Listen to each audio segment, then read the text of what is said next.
इस साल 2024 में वट सावित्री का व्रत 6 जून को गुरुवार के दिन पड़ेगा।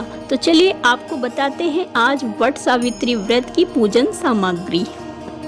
इस व्रत में बरगद के पेड़ की पूजा की जाती है। तो आप किसी वट वृक्ष के नीचे जो बहुत अधिक पुराना है या किसी भी वट वृक्ष के नीचे जाकर इस व्रत की पूजा कर सकती हैं। अगर किसी कारणवश आप घर के बाहर ना जाएं तो बरगद की एक टहनी लाकर घर में भी पूजा कर सकते हैं। आप बरगद के पेड़ की टहनी अगर लेकर आते हैं तो ध्यान रखें इसमें 5 या 7 पत्ते अवश्य हों और साथ में इसमें कोपल भी हो। और इसके साथ हमें चाहिए एक मिट्टी का कलश, जल से भरा हुआ कलश स्थापना के लिए। आप धातु का कलश भी ले सकते हैं, लेकिन मिट्टी का कलश अच्छा माना जाता है, तो आप एक मिट्टी का कलश जरूर लें। और इसके साथ हमें चाहिए एक दिया, मिट्टी का दिया, घी का दीपक जलाने के लिए। आप चाहे तो धातु का दिया भी यूज़ कर सकते हैं। और साथ में पान के पत्ते और आम के पत्ते कलश स्थापना के लिए, चाहे तो आप अशोक का पत्ता भी ले सकते हैं। घी का दीपक या चाहे तो तिल के तेल का दीपक भी जला सकते हैं। और साथ में धूप, अगरबत्ती, आवश्यक सामग्री भी अवश्य ले लें।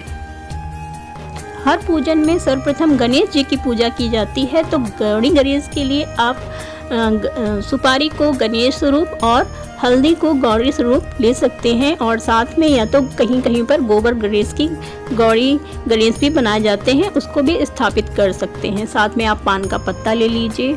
और इसमें गणेश जी को दुर्वा घास चढ़ाई जाती है, तो आप दुर्वा घास भी ले लीजिए और साथ में जनेऊ भी ले लीजिए।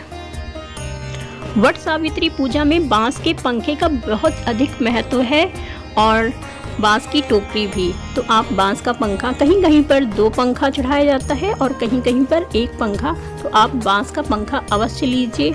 और इस व्रत में भीगे चने का भी बहुत अधिक महत्व है। काला भीगा हुआ चना भी अवश्य रूप से ले लीजिए। इसी को भोग लगाया जाता है और व्रत का पारण भी भीगे चने खाकर किए जाते हैं। और इसके साथ हमें चाहिए परिक्रमा के लिए कच्चा सूत। और कच्चा सूत आप ना मिले तो आप मौली धागा भी ले सकते हैं। और इसको भी ना मिले तो आप पीली रील का उपयोग कर सकते हैं। और कच्चा सूत को हल्दी में लगाकर आप पीला कर लीजिए। और या तो पीली रील आपको मिल जाए तो वो ले लीजिए। और इस पूजा में सिंदूर की भी आवश्यकता होती है। आपके वहाँ पे जो सिंदूर चढ़ता है, लाल सिंदूर या जो शादी में पीला सिंदूर, वो अपनी परंपरा के अनुसार वो सिंदूर अवश्य शामिल करें। और साथ में पूजन में अक्षत, रोली, कुमकुम, चंदन, इत्र आदि सामग्री भी अवश्य शामिल कर लीजिए। वट सावित्री का व्रत ज्येष्ठ माह की कृष्ण पक्ष अमावस्या को मनाया जाता है। तो इस दिन पितरों का तर्पण भी किया जाता है। तो काला तिल अवश्य शामिल करें पूजा में।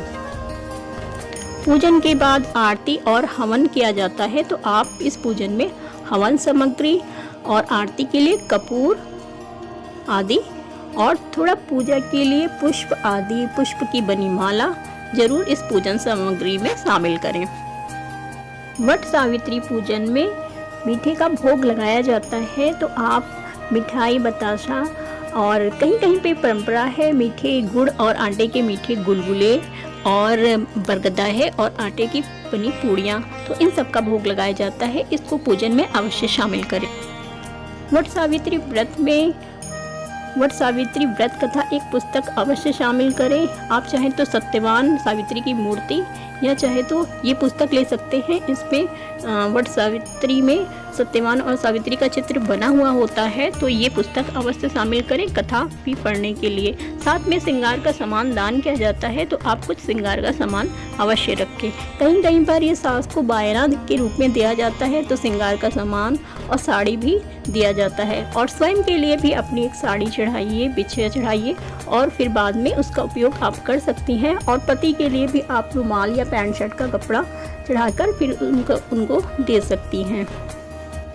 वट वृक्ष की पूजा के लिए चावल और हल्दी का ऐपन तैयार किया जाता है उस पर थापा लगाने के लिए। तो इसमें चावल का आटा और हल्दी मिलाकर एक ऐपन जरूर तैयार कर लीजिए थापा लगाने के लिए। और इसके अलावा वट सावित्री के व्रत का जो पारण किया जाता है, भीगे हुए चने और वट वृक्ष की जो कोपल होती है उसको निगल कर ही वट सावित्री व्रत का पारण किया जाता है। तो इसको भी पूजन सामग्री में अवश्य शामिल करिए। वट सावित्री व्रत में दान दक्षिणा का बहुत ही अधिक महत्व है, तो आप दान स्वरूप आप कुछ रुपए अपने सामर्थ्य के अनुसार अवश्य रखें पूजा में। और इस व्रत में 5 फल चढ़ाए जाते हैं, मौसम के अनुसार फल, जिसमें खरबूजा, आम ये सब रहता है। तो आप 5 फल भी अवश्य ले लीजिए पूजन सामग्री में। और इसके साथ ही जल से भरा 1 लोटा आचमन और वटवृक्ष को सींचने के लिए तो जल आदि अवश्य पूजन सामग्री में अवश्य रखें। वट सावित्री व्रत की पूजन विधि जल्दी ही आप मेरे चैनल पे देखेंगे। तब तक के लिए धन्यवाद।